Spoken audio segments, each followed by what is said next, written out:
the 4 additional locations under the Enhanced Defense Cooperation Agreement, or EDCA. In total, the Philippines will have 9 EDCA sites once the facilities are constructed in the 4 additional locations. Malaking tulong yon because of course, we have to admit, walang tayo sa pondo but they can provide the funds para sa improvement ng ating kampo na mutually pwedeng gamitin. One expert believes that long-term security risks must be taken into consideration.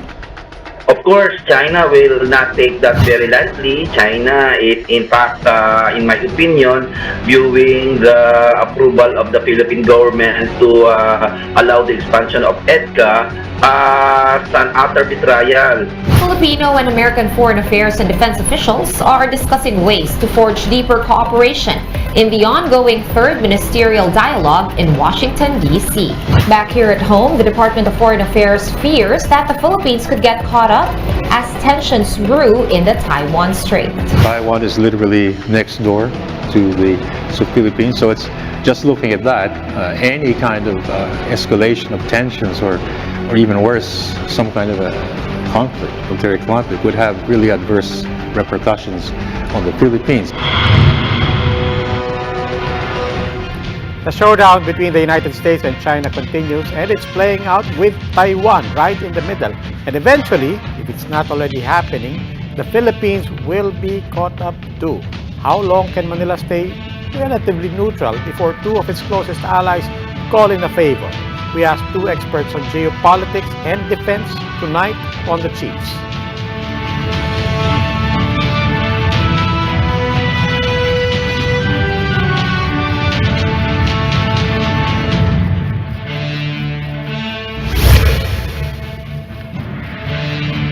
Welcome to the weekend edition of the Chiefs. Ako po si Robbie Alapay at kasama ko po dito sa studio Ed Linggao ng One News at kasama namin dito pa rin sa studio Ami Pamintuan, Editor-in-Chief po ng Philippine Star. Chiefs, good evening. Malapit na mga regular yung laging nandito. Ayun, in-announce na ni Ami, paninindigan namin. Talaga? Tama. Okay. So, pero ano bang mga binabantayan natin, Ami? Well, over the weekend, siguro tuloy-tuloy pa rin yung story about our main topic right now. Yung mga pag-uusap, katatapos lang, 2+2 in Washington. And yung mga, we're waiting for, yun ang sinasabi ng mga tao, no, na ano ba, what's in it for us? Pero siyempre, may discussion din, what can That's a we risk. give? At saka, what's the risk for us? Diba? Yes. What's the price for us also? Ikaw, Bok, ano ba yung nabantayan mo? And moving forward kasi there are still a lot of issues to be ironed out with regard to the particulars of EDCA. And even Secretary Manalo saying that na as far as the terms of reference are concerned, wala pa siyang nakalatag talaga. If you look at EDCA, it's so general, it's so vague, it could mean anything and everything. Kaya ngayon ng ano, di ba, yun yung, I think that's yung preliminary, yung sa Washington. Yung talaga kailangan nilang balangkasin. Also, if you look at Article 3 and 4 of EDCA, parating may proviso doon na the 2 countries can always expand or add additional activities. Yes. Lahat yung kailangan i-define.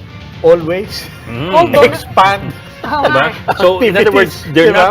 in other words, Philippines and the US, they're not limited lang to what is now in EDCA. Pero siyempre, they will hold President Marcos to his statement, no offensive operations. But that is not in EDCA. Pero ang tsaka mahirap nga doon, because it's broad, touch move din di ba? That also means that any activity that you make is basically saying this is in the bounds of what we mean, di ba? And this is in the bounds of the activities that we will always be, so medyo touch move parang it's also, that's part of the risk that we will have to weigh. If you relate it to, for example, yung basis agreement, unhampered use and operations. Yun nga daw yung wording dito. No unhampered. Walang unhampered. Pero may proviso nga na they can always expand so long as they agree. Baka pag nag-iba yung presidente. But constitutional provisions, for example, will of course stand. Diba? No nuclear weapons. Nuclear Yeah. And that's also in EDCA anyway. And besides, the US never confirmed or denied naman. That was the modus vivendi also there. Anyway, sige. So, yan yung mga bagay na pag-uusapan natin. We have a panel tonight. We're bringing in our first guest after this break. The Chiefs will be right back.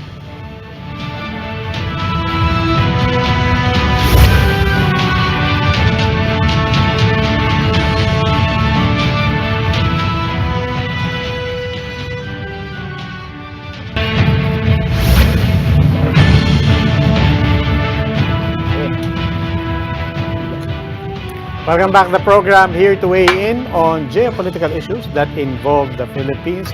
Analyst Richard Hidarian, One News Security and Defense Editor Manny Mugato. Good evening, gentlemen. Welcome back to the Chiefs. Again? Pleasure. Finally, in person. Welcome ulit. Oo nga. Bakit? Ngayon ka na ba nag-in person? In person, yes. Hindi kayo kasi umiiwas na parati. Zoom ako, Pero Zoom. Tayo, medyo pagka too much- nabalitaan na too much nandiyan ka, privilege. talagang sinasadya ni amin. Hindi. Pero kaya umiiwas dahil, Richard, I want to start with this. Nanggugulo ka na naman sa Twitter, may inaaway ka na naman hapon. That's how I get my podcast invites.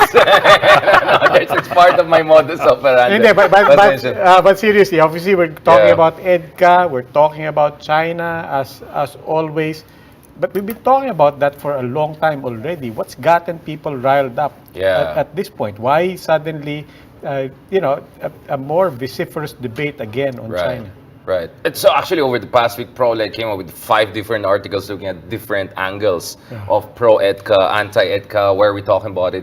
For me, the important thing is to call out a lot of nonsense out there. I mean, let's be clear about the basic facts here. Si Richard Unang-una, po yun, no? the armed forces of the Philippines does not yet have even minimum defense credible posture. Not even that. So, yung mga nagsasabi na, let's rely on ourselves and come on, what world are you living in? Pangalawa, it's not the United States threatening war over Taiwan, it's not the United States bullying us. Of course, historically, the US has done many things that we can question, and blunders that they have had more recently in the Middle East. We can talk about it, no problem. But let's not forget, the threat to Taiwan is not from the US, nor from the Philippines, and also in the West Philippines. That's something that we have to keep in mind. And the other thing is this, I mean, as Winston Churchill put it, the only thing worse from having unreliable and bad allies is not having any allies in moments of hyper geopolitical uncertainty. So when you put all of those basic facts together, I think it's very easy to just parry a lot of nonsense that is coming out there, which I don't think is contributing to a healthy debate. Because what's happening right now is name-calling. Ito, pro-China. Ito, Amboy. That's not how we should do it. I think we have to have a realistic discussion about how much of EDCA is helpful and how much of EDCA is too provocative and Itigil excessive. muna kita habang Right. 3 article pa lang yung binabanggit. Yeah, no Yung dalawang problem. article sa kanan. Right, Mogs, I just Ito want to na start with... editors. ito na. Yeah, Mogs, I want to start with the first point because you are senior defense editor sa One News, di ba? So I want to start on the first point, di ba? Our defense posture, our capability, that's a very important premise in all of this. Nasaan ba talaga tayo? Zero. Hindi ba So, negative? tama siya. Yeah, tama si... Tama naman talaga. Hindi, sa'yo zero eh. Sa kanya, not enough. Not, eh, Mas matindi yun sa'yo. We're still... Minimum. We're still trying to upgrade our capability. But to start with, we had zero. No? When the US left Subic and Clark in 1992, we were naked. We don't have radars, we don't have ships, we don't have fighters, everything. Wala. Nil. And Congress promised to enact a Modernization Act, giving 150 billion, but only 50 billion was given. And the real modernization started during Gloria. That's already 2000. And umabot na sa second modernization under Aquino. And we only started to acquire modest capability. Not even fighting capability. Right. Because the fighters we acquired are trainers. Upgraded in lang. trainers. Upgraded trainers, yeah. And our frigates started arriving in 2018. Only 2. No? Ang China, ang dami. Yeah. Right. So, we have nothing, no? And when the US offered to help us Right. modernize our bases, matagal pa yan. No? It is not instant or overnight, no? Like when they were granted access to Camilo Osillas Naval Base in Santa Ana and Lalo Air Base in Cagayan, ano meron doon? Nothing. Yung Lalo Base cannot operate at night. Walang runway lights yan. No? Walang facilities. Walang hangar. Walang everything. So talagang US will have to invest a lot to make that $100 operational. million, right? That's what, Manny, yung EDCA access to Cagayan, yan ang pinaka-controversial dito sa mga bagong sites. Because they're saying, it's really just right across Taiwan. yes. And it's provocative daw. It will draw us into a conflict just in case China decides nga to get back Taiwan. That's the main argument for what you're Yeah, I want to know what Manny describing has as nonsense. And you're speaking for the governor himself. Okay. di ba? Yeah, okay. Yes, that's the I want to governor's see what Manny concern. also has to say about this. I mean, let's not also forget we have concerns in the Philippine Sea and Benham Rise issue. Yes. So it's not like Cagayan and Isabela are too far from that. You get what I'm saying? Fine, it's close to Taiwan, but it's also close to the Philippine Sea and Benham Rise, which, by the way, we have more than 300 nautical miles of exclusive zone to protect, and we have information back in the years. We have friends again sending submarines, doing shenanigans, dodgy stuff there. That's why And on their naming present. the islands, So right. what I'm saying is that people are thinking about the Taiwan angle. I'm also thinking about the Philippine Benham Rise angle, which we have to look at. But the other thing I want to say is this: everyone talks about. I mean, okay, everyone's saying daan na lang natin yan sa diplomasya. No, daan na lang natin yan sa ASEAN and all. It's not like we haven't tried any of these things. When it comes to Taiwan, when it comes to West Philippine Sea, diplomacy has been going on forever, right? I mean, and what does, for instance, diplomacy under President Duterte produce for us when it comes to making the situation better in the South China Sea? Na binild ng Chinese workers with the Chinese company with Chinese financing and like you know what I'm saying, Ganda nung right? bridge, ang daming tourists. Tapos yung isa pang bridge, parang ito yung 4 lanes, tapos 2 lanes. 2 lanes, 4 lanes, 2 lanes. Like, come on. Pero Richard, we get what you mean. We have Benham, we have West Philippine Sea. But the immediate concern right now nga is what's happening in Taiwan and the friction there. Yes. So the concern, for example, of Governor Mamba among other people is we become a magnet because any right-minded military strategist would say na first things I will hit will be the hubs or the logistics hubs. Well, I mean, the thing is, we're too close to Taiwan not to be affected by a war regardless. Regardless. Number Yes. 2, we're an ally of United States. So talaga ita-target tayo regardless. Baka ita-target pa yung Ah, Subic, so whatever. inevitably, So the it's or idea not. of, mag-neutral na lang tayo. It doesn't work. You're a US ally. You think when China invades Taiwan, they're gonna say, no, Philippines will be Pero yun yung tinatanong Wala kapon. tayo dun Ikaw, Manny. Manny, yun yung tanong ko eh. Parang, pinaghihiwalay, if you were Beijing, magkahiwalay pa ba yung calculation mo sa Taiwan No. at saka sa Manila? No. Pero look at the recent drills around Taiwan, yung 3-day drills nung China. I think the Philippines was not even in their consideration, no? Because this aircraft carrier in Shandong was near Okinawa, no?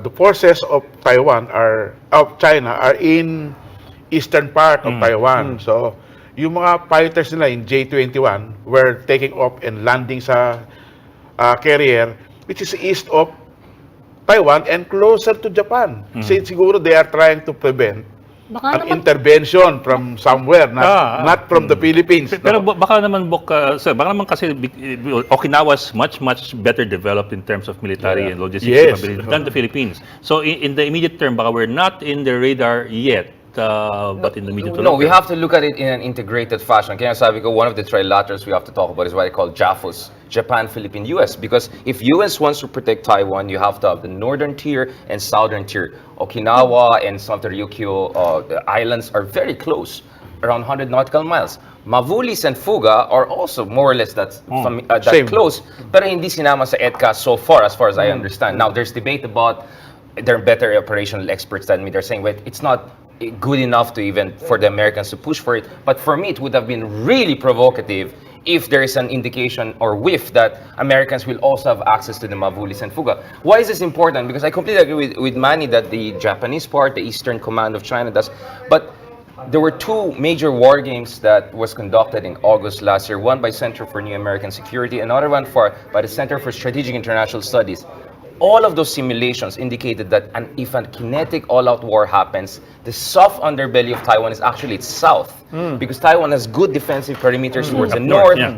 Kasi they have been preparing for that. This is, by the way, 4th Taiwan Strait crisis we're talking about. Ang mahina sila is south. The Basque Kaya nga- Channel. Exactly. Kaya nga biglang napaworry ang Amerika. Wait lang, sinong alay natin dyan? Baka kailangan nila ng tulong. So this is all about what you call integrated collective deterrence. Because Japan will do its own part, because Japan cannot ignore what's happened. That's what late Abe said.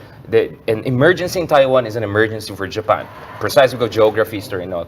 But if you don't take care of the Philippine part, then may exposure din doon. So the US is trying to work trilaterally with Japan and Philippines to protect that, and then hoping under AUKUS, the Australians and UK and others will be involved. So if you're China, you're looking at all of these elements together. And to think that in the Philippines, we suddenly can say, while nagpapatayan ng mga Amerikano, Chinese, we're neutral. You cannot do that.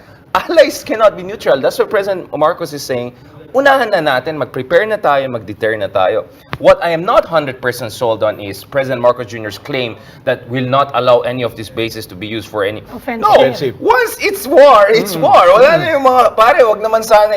So I think the President has to be also honest that we are being exposed. But better to be prepared and to deter it than nakatunga ka lang dyan at hintayin mo yung krisis na pupunta sa'yo. Manny, when it comes to offensive operations, ano ba yung description ng offensive?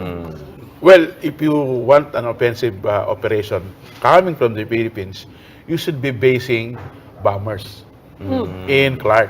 Okay. And you will have offensive missiles, rockets, deployed in the Philippines. But you can use that for defense as well, di ba? Yes, Di ba yung but- offensive only if you fire the first shot? Yes, but That's an if offense. you want a retaliation, you need nuclear submarine somewhere in the Philippines. Eh, hindi naman natin alam kung nandyan, di ba? Ayan, oh. So, that's Di the naman problem. tayo nagtatanong eh.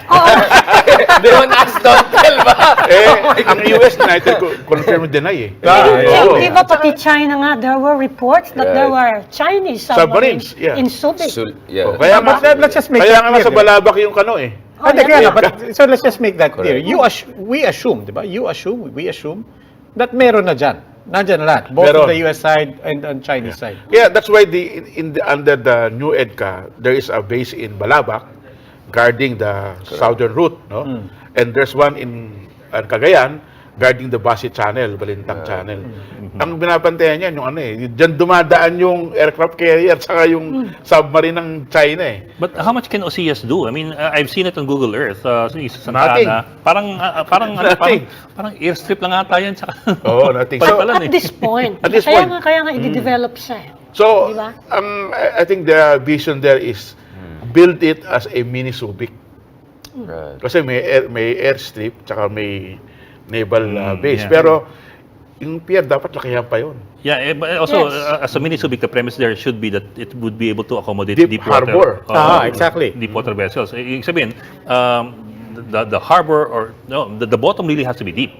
I think Otherwise, you just have small vessels. I think in Camilo Ocias, it's also deeper because it's in the Balintang to Basi Channel. Oh, but I just want to clarify that when you say mini Subic, you're literally just saying it's a little, it's a smaller portion of land, but in terms of capacity, it will essentially be the same. Well, there are a lot of opportunities and capabilities that will be done in Camilo Ocias kasi nating pa yan eh. So, ang dami pang development na kailangan dyan, no? Unlike Subic na nando na.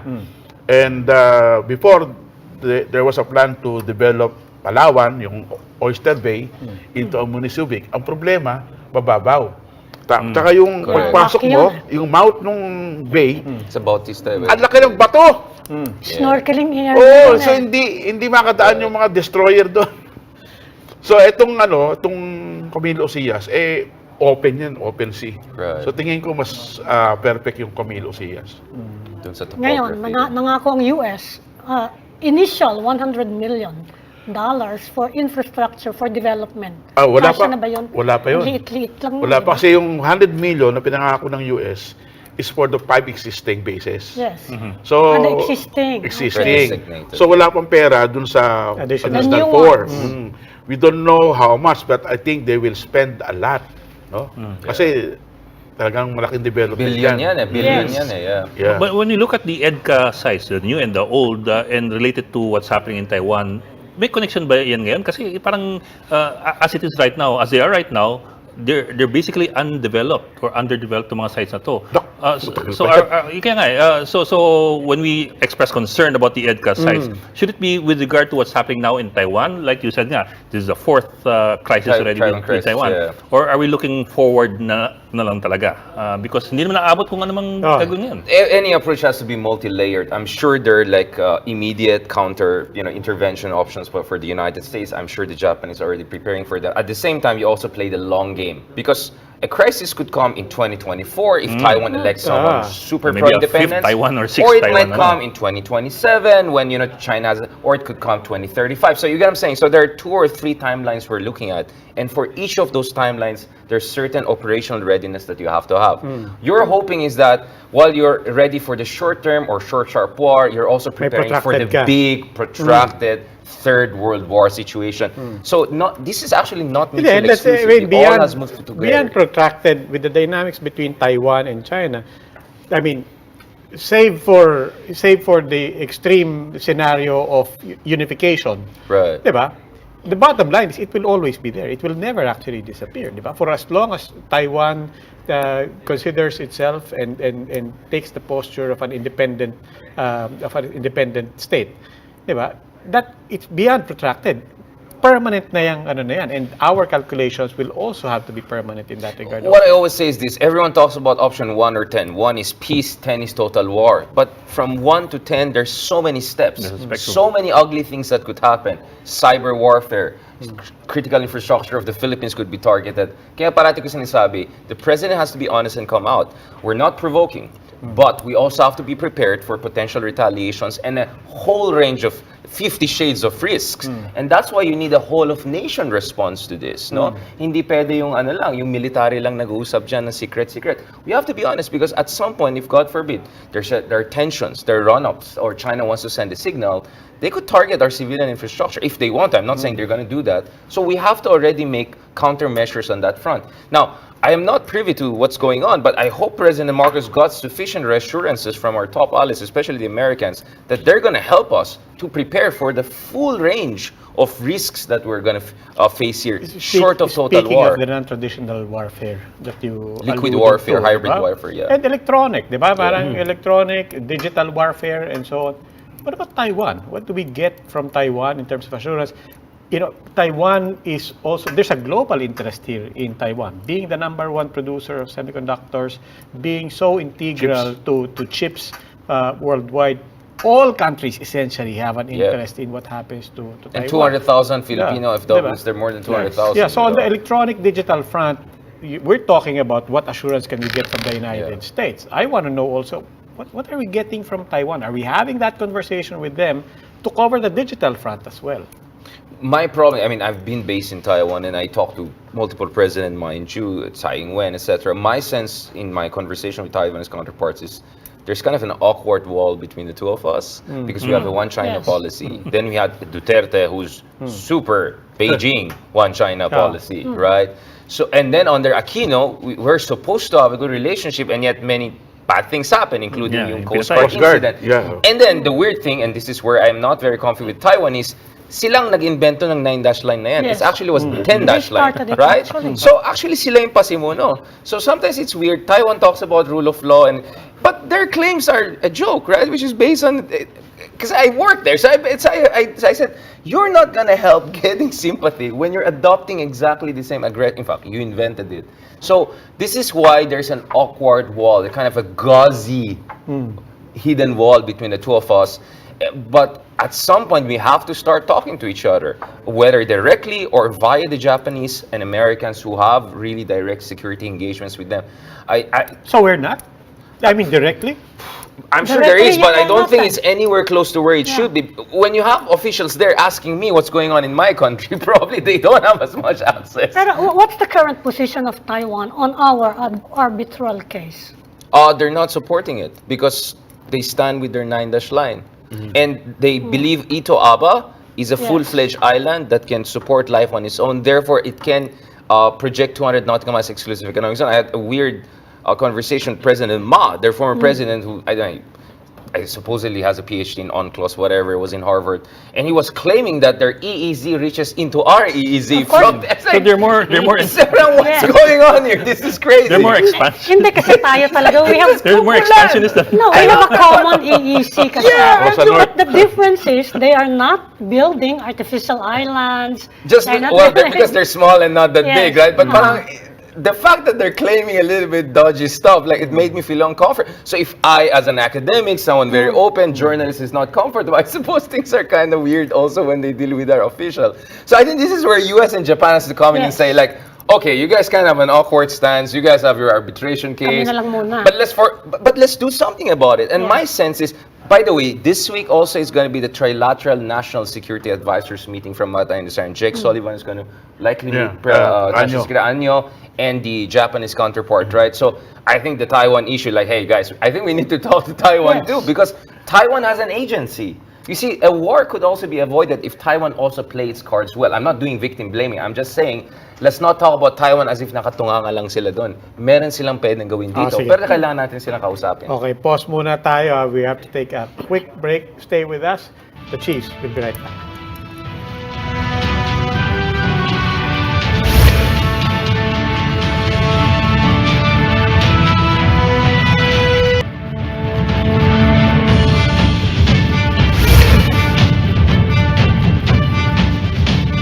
We're talking about Taiwan, China, the US, and the Philippines. Still with us, geopolitical analyst Richard Heydarian and One News security and defense editor Manny Mogato. Pagbigyan naman natin yung mga nagpo-protesta led by the governor of Cagayan. Mamba, Sabi Mamba. niya, his biggest concern is economic. No? He is trying to build economic ties, trade ties, stronger ties with China, and here we are building facilities for U.S. access. This is why I'm So- worried about federalism. One reason I'm worried about federalism is that you're going to have more of this, because in a federalist situation, central government is going to be very weak. Enforcement of major national security considerations are going to be very weak. You're going to give a lot of prerogative to some governors. I don't know about this governor, but some of the governors, is it him, who are openly pro-Beijing, right? So this is my thing. I'm all for autonomy. I'm all for multi-stakeholder consultation, etc. But there are times whereby you cannot allow people who are just thinking about their own their Their own own. jurisdiction. But How national can I put it in a defense, politically correct way, Pero, right? More no, parochial but national interests defense above still, the national security. national. should be within the ambit of the national government. I mean, And in all- acknowledged naman ni Governor Camba na foreign affairs and It's within the national ambit of- defense exactly. is national. So tatanong ko lang, do you expect China to use economic pressure again on us because of Do you what's happening? expect to, or they have already? Hindi pa naman, no. I don't Like think they're, 2012. I don't think they're Like doing 2012. Exactly, we They had the did banana before. Korean Yes. situation. No, I think it's pretty well established that China will always look at a whole range of options to induce us towards a certain behavior. If But, not the you national don't government, think the they local will government. try to win hearts and minds? So in saying what's 2019, happening, the reason right? why I'm familiar with the FOGA and all of those issues, because in 2019, I remember I wrote an article about plans by certain Chinese companies to build tourist resort and Yes. recreational Ecotourism. facilities. Oo nga, yun na nga. And then that's where it's like, oh, something interesting is going on. I actually call that economic cabbage strategy. The idea is that, well, if you cannot prevent the national government from building strong facilities with Americans Yeah. or something like that, you know what? Build ecotourist sites or hotels Ah, next to the facilities Yeah, but it's a and all of serious that, point, di ba? right? I mean, Manny, speaking of Subic and Clark, di ba? For that matter, John Hay and what other places. but I mean, what are the other calculations here of local governments when they look at this and when they essentially understand that actually hindi ko naman kulto eh. Di ba? Pwede ako mag-ingay, pero Well, merong something hindi maganda, no? Kasi the civilian government, of course, they're thinking of economic considerations, no? It's developing their own provinces, like Governor Mamba. He has been attracting not only Chinese but South Korean Yes. investors. No? Ah. Kaya nga nagawa yung Lalo Airport eh. Kasi to bring them back, no? Yes. To his province. Kaya na nangyari, puro pogo. Oh, yun na nga. And black sand mining. yeah.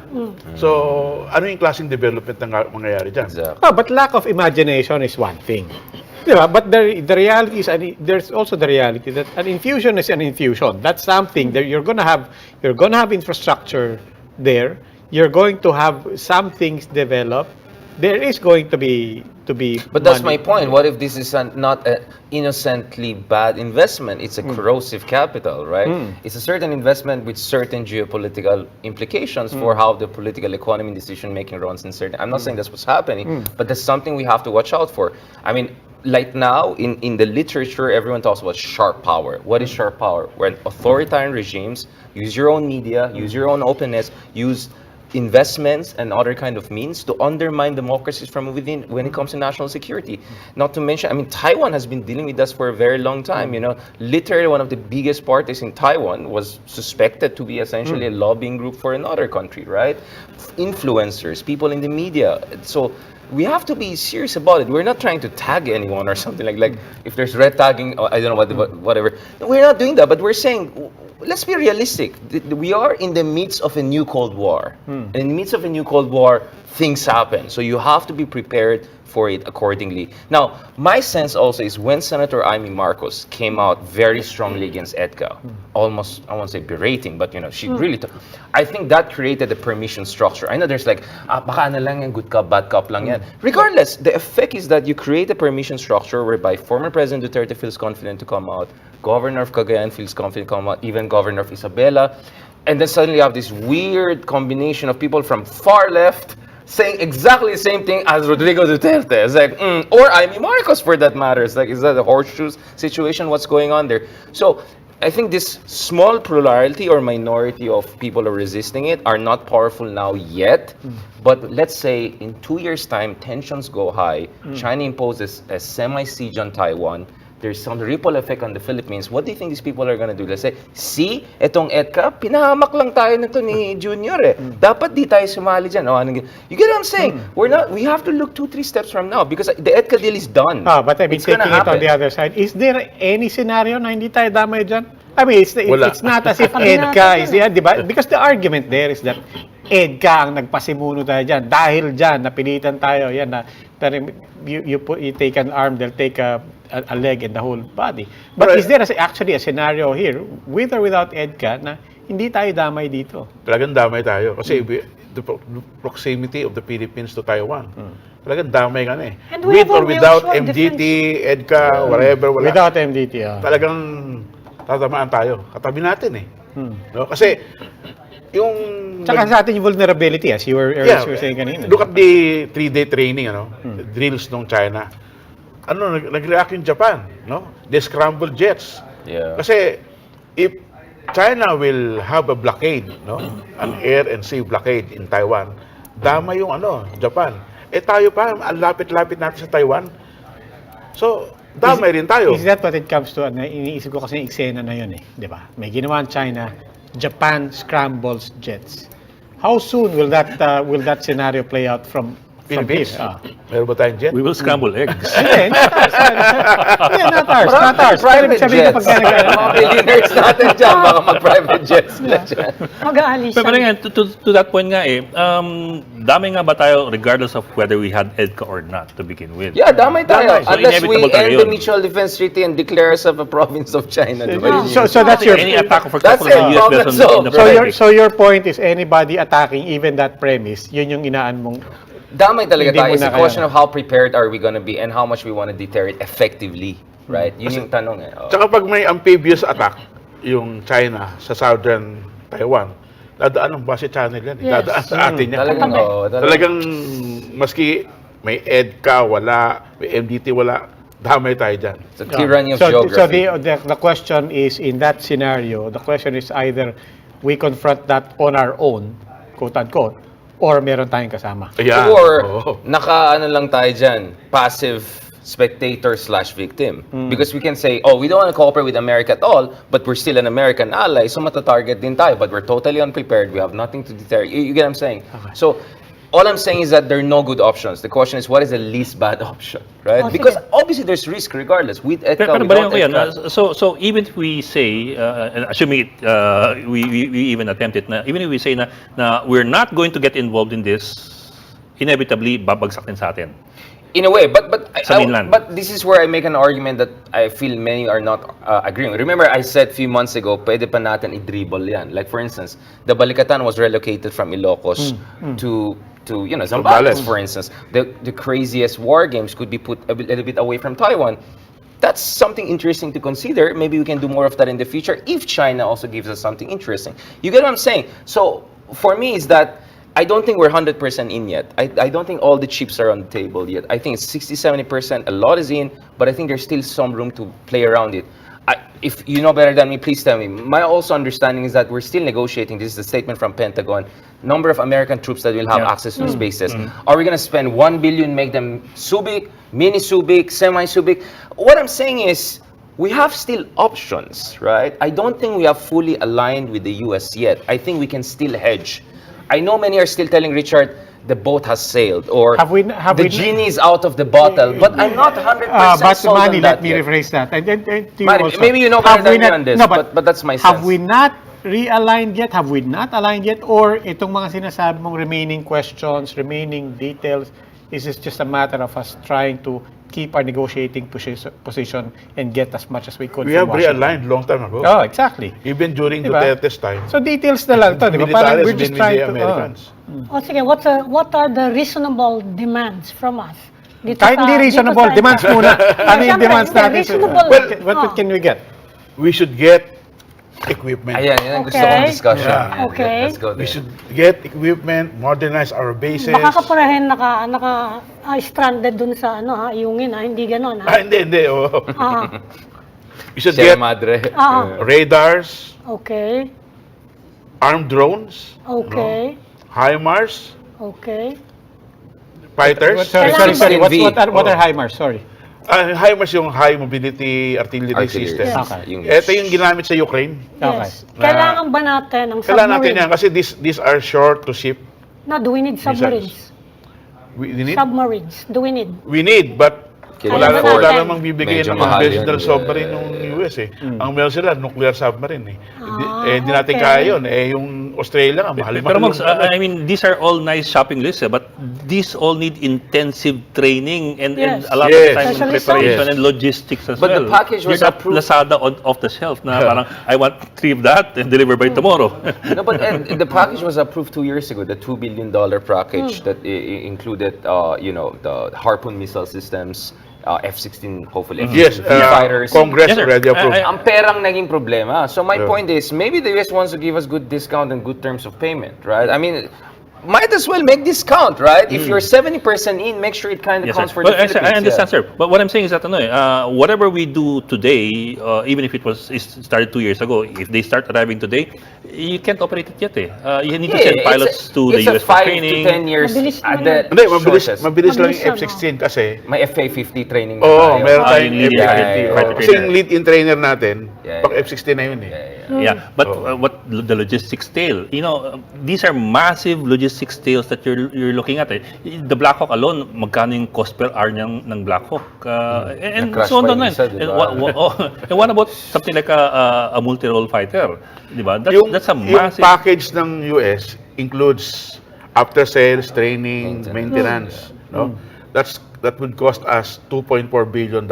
per Yung the whole The package. total package. The whole package. oo. Fighter just mga 600. Yeah, it was approved 2 years ago by 2 years ago, US 2020, Congress. yeah. Ang problema, ang pera natin, 1.2 by US lang. Congress. Akala ko ba by Philippine Congress may pera Hindi, na. kasi Di ba yun? before US can export that, Yeah. they need US Congress. Yes, yes. But the Philippines only has Wala, wala. 1.4. Yeah. Parang, 1.2 ito lang po yung billion. dala kong pera eh. Oo. Kaya yung ating fighter is only good for Gripen. No, yung Swedish Sabi. Gripen. Eh, Pangit yun eh. Pangit yun. No offense to our Swedish friends. kaya wala na gumagamit nun. Oh bro, I mean, 5th generation fighter They in have China better eh. exports. No offense. I mean, good luck with that. Si Secretary Albert De Rosario has a good idea. No? Ah. Instead of buying this, why don't we lease? Well, lease. Oo. That was the Mas initial mura. EDCA plan. Yeah. Pero Mas nag-no mura si yun. Obama doon eh. Natakot si Obama na gagamitin na natin yung mga American troops tapos tirahin kami na tapos madamay sila.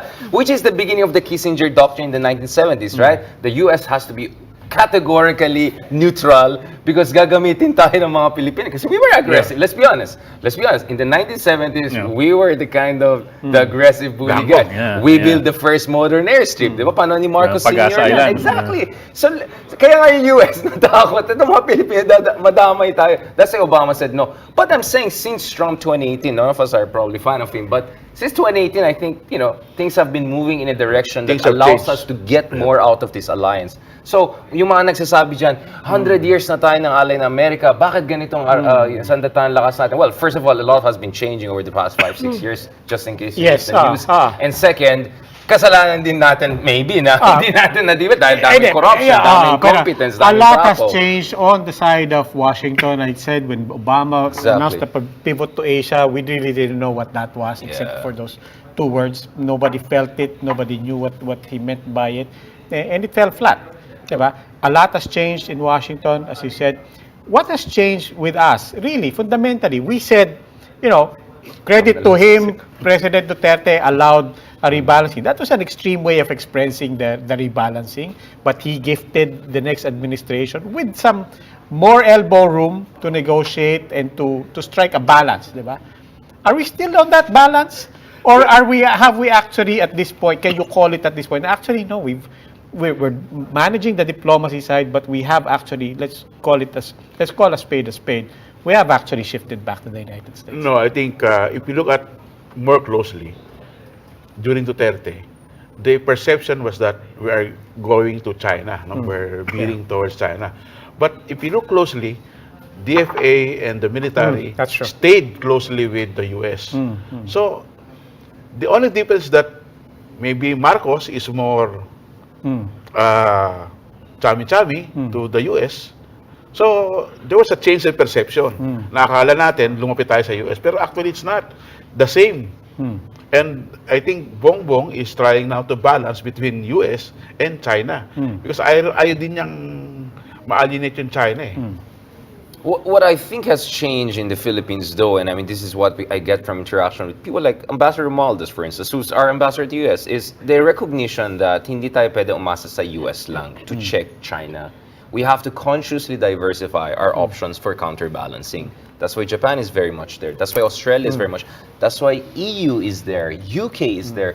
India, by the way, which gave us, the BrahMos missile system, which actually has Russian weapon derivative, which puts us in a position to get hypersonic. So, maybe I'm a little bit more cautiously optimistic that we have slightly matured over time. It's not the simplistic US ba tayo or China tayo. And for all the faults of President Duterte, I think he forced us to have some deep thinking about ano bang ambag itong alliance natin with the United States. And I can tell you guys, from my own personal experience, I feel the Americans take us more seriously nowadays. I remember back in the day, Philippines, even na yan. But now it feels different. So I think the challenge for Marcos is to make the most out of this strategic sweet spot we find ourselves. Exactly. I want to ask about the sweet spot, especially given this, multilateral framework, the Indo-Pacific framework. Right. Speaking of the interests of India, speaking of the interests of Australia, Correct. Diba? It's clear why they would be all in on this, because they're all in on this Indo-Pacific framing. Correct. How do we now maximize what is our positioning now, given the vitality of Taiwan and given our vitality vis-a-vis that? In South China How Sea do we now also, position in this Indo-Pacific framework? My sense is, first of all, we have to be also very strong on the non-military aspect Yes. of strategic partnership. If you look at the 2+2 statement that came out, there was a lot of emphasis on US aid, on environment, on development. Bakit mahalaga yan? Because China's biggest leverage over all of us is their resources, Yes. economic resources, trade. US has nothing to offer, but Japan has something to offer. They're at the center of the CPTPP. Japan is part of also the RCEP. Australia is also part of the RCEP. The Europeans have the biggest collective economy on earth. They can offer something. India, by the way, is the other giant. Literally, the other elephant in the room is India. They're going to be the second biggest economy within few decades, if not earlier. So I think this is the time where we should go beyond this binary US versus China, because it was never US versus China. It was US plus so many other rising and existing power who are not very comfortable about where China, because who are China's allies? North Korea, Pakistan? I'm not sure about that. What about ASEAN? Our strategy should be really working with all of them. As far as ASEAN is concerned, I'll be brutally honest. ASEAN 10 as an organization is a small and medium enterprise with no human rights charter. There's not much they can do. Yes. But ASEAN minilateralism, meaning directly work with Vietnamese, directly work with Indonesians and Malaysians, with Singaporeans, I think that can produce more. And if you're China, okay, I can lean on Cambodia and Laos and Yes. those, and ASEAN cannot come with the statements. But if Indonesia and Philippines, Malaysia together, we make some moves, that will get the attention of the Chinese. That's why I always said the best way to save ASEAN is through ASEAN minilateralism. They're not mutually exclusive. Because ASEAN 10 doesn't work. In fact, ASEAN doesn't even understand basic terms. Consensus comes from the word muafarat. And if you're familiar with the word Arabic, muafarat is consensus in the sense that we have to come up with more or less common understanding. ASEAN operates on unanimity, which is a completely different issue. So one country says no, nothing happens. So huwag na tayo umasa sa ASEAN. Hopeless case na yan eh. Yung code of conduct negotiation, wala mapunta na. It's a joke thing. Let's do code of conduct among ourselves. Let's do maritime delimitation among ourselves. Let's do minilateral with Singapore. Ang term ko dyan, squad, right? Singapore, ASEAN plus squad countries. Let's work together. Let's think beyond just US and China. For me, this is our biggest problem in the Philippines. We think there are only 2 elephants and the rest are grass. No, I think that metaphor is problematic because you have zebras, you have lions, you have hyenas, you have cheetahs. It's a zoo out there. So let's deal with all of these other animals there and work it together. Because at the end of the day, if we only think about US and China, we feel hopeless. We feel we're too small. But if we think, what about Australia? And to that point, what about Japan? not just geographically. When you only think of US and China, but you're also saying when you only think in terms of the military and security situation, we have to also consider the economic factors here, the trade, the positioning, and so on. Critical infrastructure. So one good example is what and happened soft power in also. Subic, diba? Dun sa Hanjin, right? Where there were fears that some Chinese state-owned companies will come in and weaponize an investment. What happened? Japan, Australia, US came together, counterbid, boom, problem solved. I think that's a very good model. Not only in the Philippines. When I go abroad, I say that should be a model for the entire Indo-Pacific. That's how, you just don't go and say, death trap, China is evil, etc. People are gonna laugh at you. What do you have to offer us? Anong ambag na tong counter proposal Otherwise, nyo? ibenta namin sa China. Anong mangyayari? Kasi kailangan natin mag-develop eh. Practical lang. Kaya naintindihan ko si Governor Mambay, di ba? So, mag-counter-offer kayo. Huwag kayo mag-bash. Mag-offer kayo sa Cagayan ng magandang investment. Hindi lang yung mga Pogo, yung mga ganon. Matinong investment concept. Cagayan can invite investments from other Australia, countries. Japan, US, exactly. But let me squeeze in one more. You made a strong point kanina about President Marcos needing to make an honest declaration with real clarity as far as EDCA's implications are concerned. But what should he say? In detail, what should he say and how should he say to the public? Well, it should be forthright, no? Yeah. Dapat sabihin niya ano talaga yung mangyayari, no? Hindi sinasabi niya na this Hindi din naman niya alam kung ano mangyayari kasi. Marcos administration. May question yun. No, it's very Di ba question niya? unpredictable. Di ba? Question yan, di ba question? No, everything is unpredictable, di ba? It's a she was volatile asking a question, situation. May diba sa dulo. May diba sa dulo. Di ba? It's a volatile situation and no one can really predict what's going to happen. Yeah, ang daming uncertainty, no? We don't know if China will really invade Grab Taiwan. no? Yes. Gusto lang nila pero we don't know if they have the stomach to do it, di ba? Kasi ayaw naman siguro masira yung Taiwan. Di ba? Yes. Kawawa rin ang bansa nila China. yun eh. Exactly, yeah. They are also Chinese, di ba? Exactly. So I don't know, baka ano lang to bluff lang, no?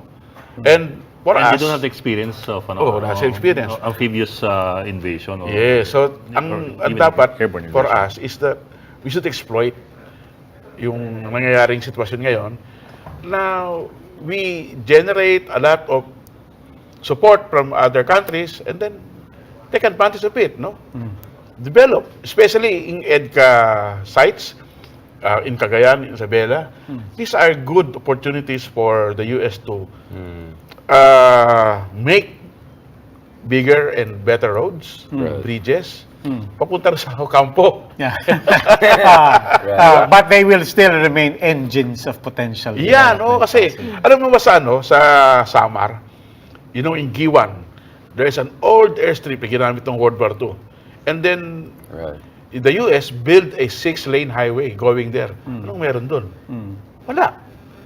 Airport na hindi ginagamit. Nung bumagyot nung kay Yolanda, ginamit nila yun. Oo nga. Pero etong Cagayan and Isabela, na gagamitin nila, so they will build better roads. Yeah. No? Oh, tsaka eventually, lahat yan, Job generating. lahat yan position niya for the new international airport of the Philippines. Ayan, oo. Sana! Kahit Chinese ko mo, basta mabilis na pagkatapos sa airport we have to end it there. Always fascinating with Manny Bogato and Richard Edarian. Maraming salamat sa inyo. Thank you. And that's all we have for the Chiefs. We hope what was discussed will keep the conversation going. Ako po si Robbie Alampay. I'm Ami Pamintuan of the Philippine Star. I'm Ed Lingao. We are One News, all sides, all the time.